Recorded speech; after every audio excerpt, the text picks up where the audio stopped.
Letter 10, a rendezvous in the fourth dimension. You can do so much for me by lending me your hand occasionally, that I wonder why you shrink from it. This philosophy will go on being taught in the world and all over the world. Only a few, perhaps, will reach the deeps of it in this life, but a seed sown today may bear fruit long hence.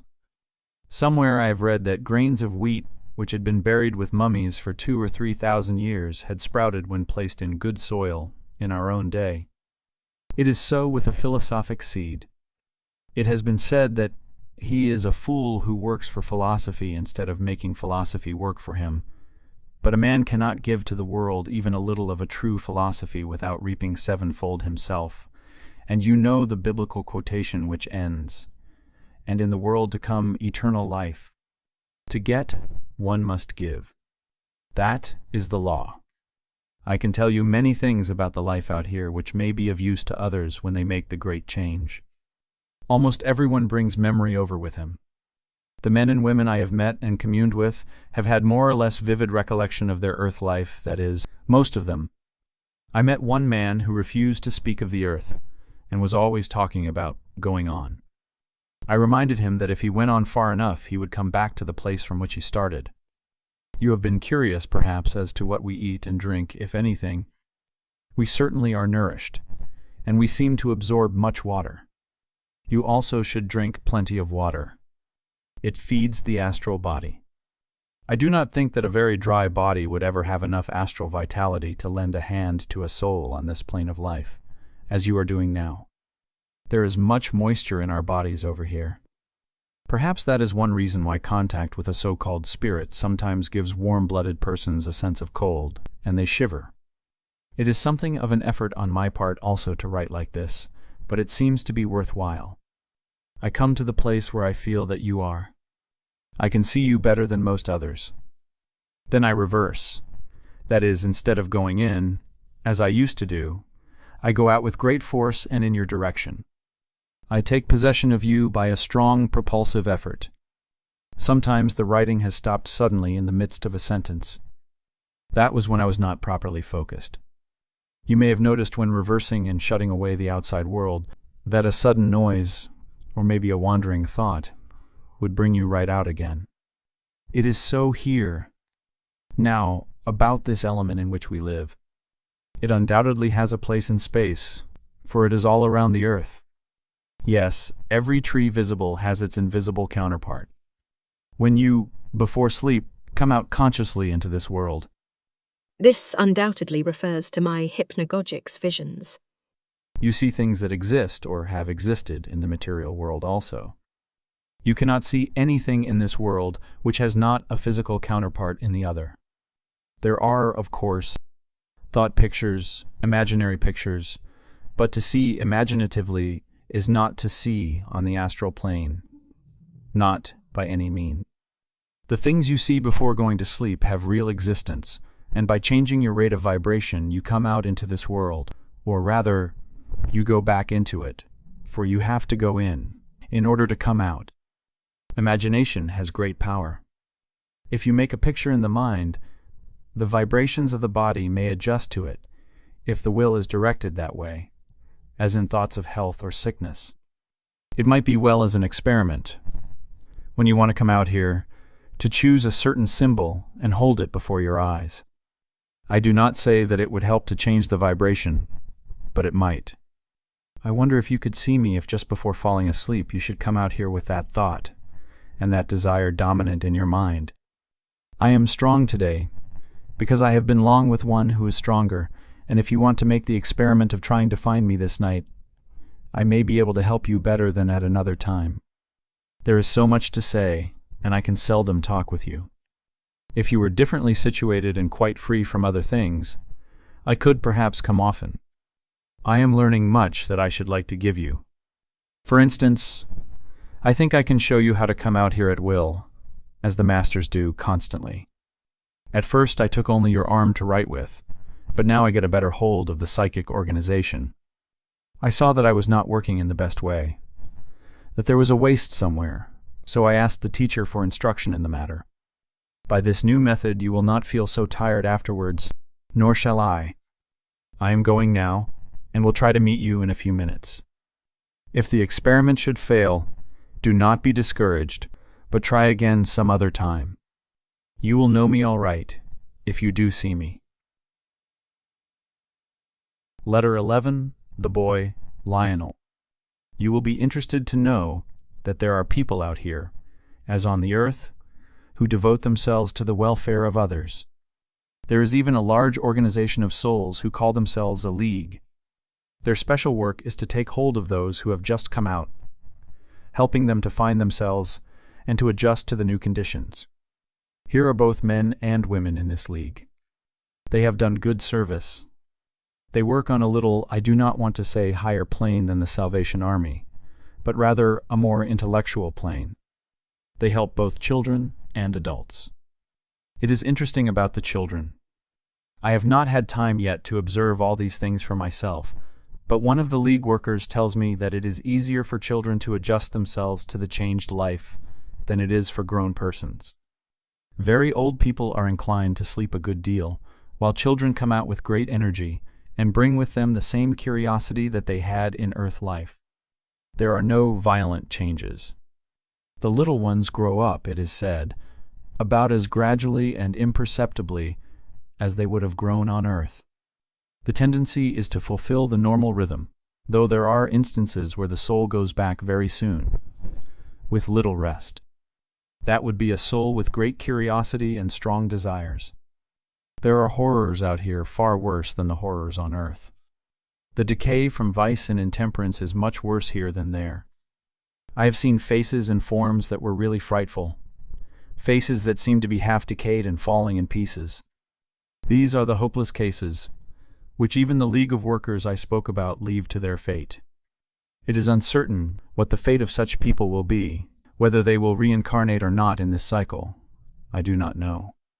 The children are so charming. One young boy is with me often. He calls me father and seems to enjoy my society. He would be, I should think, about 13 years old, and he has been out here some time. He could not tell me just how long, but I will ask him if he remembers the year, the calendar year, in which he came out. It is not true that we cannot keep our thoughts to ourselves if we are careful to do so. We can guard our secrets if we know how. That is done by suggestion or laying a spell. It is, though, much easier here than on earth to read the minds of others. We seem to communicate with one another in about the same way that you do, but I find, as time goes by, that I converse more and more by powerful and projected thought than by the moving of the lips. At first I always opened my mouth when I had anything to say. It is easier now not to do so, though I sometimes do it still by force of habit. When a man has recently come out, he does not understand another unless he really speaks. That is, I suppose, before he has learned that he also can talk without using much breath. But I was telling you about the boy. He is all interest in regard to certain things I have told him about the earth, especially airplanes, which were not yet very practicable when he came out. He wants to go back and fly in an airplane. I tell him that he can fly here without one, but that does not seem to be the same thing to him. He wants to get his fingers on machinery. I advise him not to be in any hurry about going back. The curious thing about it is that he can remember other and former lives of his on earth. Many out here have no more memory of their former lives, before the last one, than they had while in the body. This is not a place where everyone knows everything, far from it. Most souls are nearly as blind as they were in life. The boy was an inventor in a prior incarnation, and he came out this time by an accident, he says. He should stay here a little longer, I think, to get a stronger rhythm for a return. That is only my idea. I am so interested in the boy that I should like to keep him, and perhaps that influences my judgment somewhat. You see, we are still human. You asked me some questions, did you not? Will you speak them aloud? I can hear. Yes, I feel considerably younger than I have felt for a long time, and I am, well, at first I felt about as I did in my illness, with times of depression and times of freedom from depression. But now I'm all right. My body does not give me much trouble. I believe that old people grow younger here until they reach their prime again, and that then they may hold that for a long time. You see, I have not become all wise. I have been able to pick up a good deal of knowledge which I had forgotten, but about all the details of this life, I still have much to learn. Your curiosity will help me to study conditions and to make inquiries, which otherwise I might not have made for a long time, if ever. Most people do not seem to learn much out here, except that naturally they learn the best and easiest way of getting on, as in earth life. Yes, there are schools here where any who wish for instruction can receive it, if they are fit. But there are only a few great teachers. The average college professor is not a being of supreme wisdom, whether here or there. Letter 12, The Pattern World. There is something I want to qualify in what I said the other day, that there is nothing out here which has not existed on the earth. Since then, I have learned that that statement is not exactly true. There are strata here. This I have learned recently.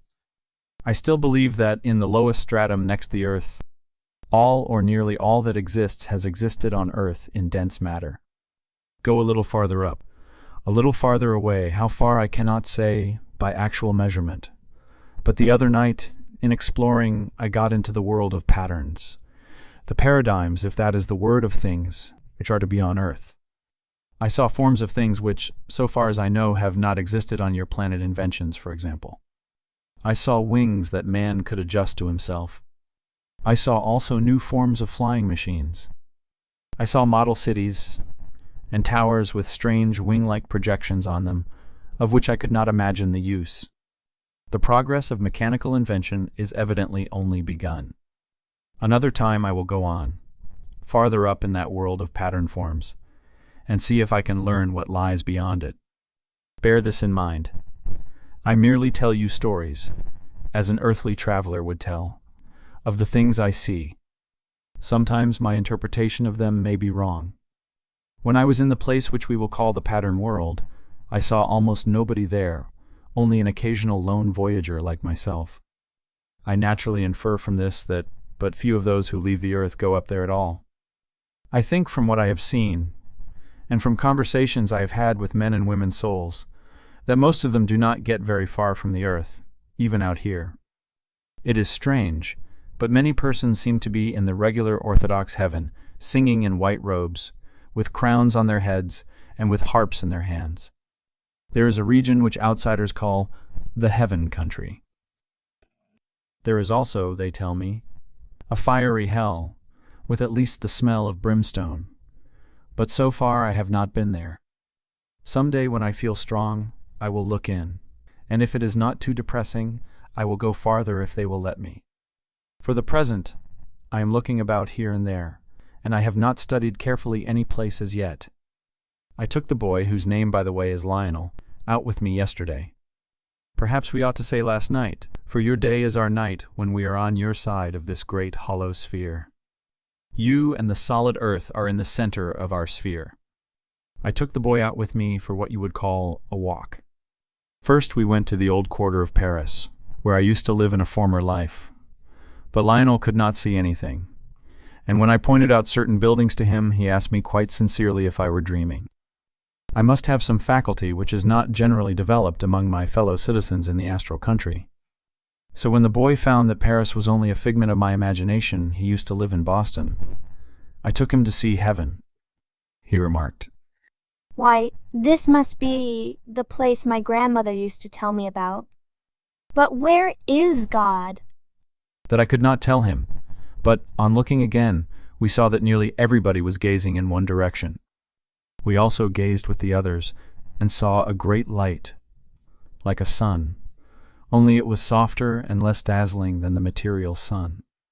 That, I said to the boy, is what they see who see God. And now I have something strange to tell you, for, as we gazed at that light, slowly there took form between us and it the figure which we are accustomed to see, represented as that of the Christ. He smiled at the people and stretched out his hands to them. Then the scene changed, and he had on his left arm a lamb. And then again he stood as if transfigured upon a mountain. Then he spoke and taught them. We could hear his voice. And then he vanished from our sight.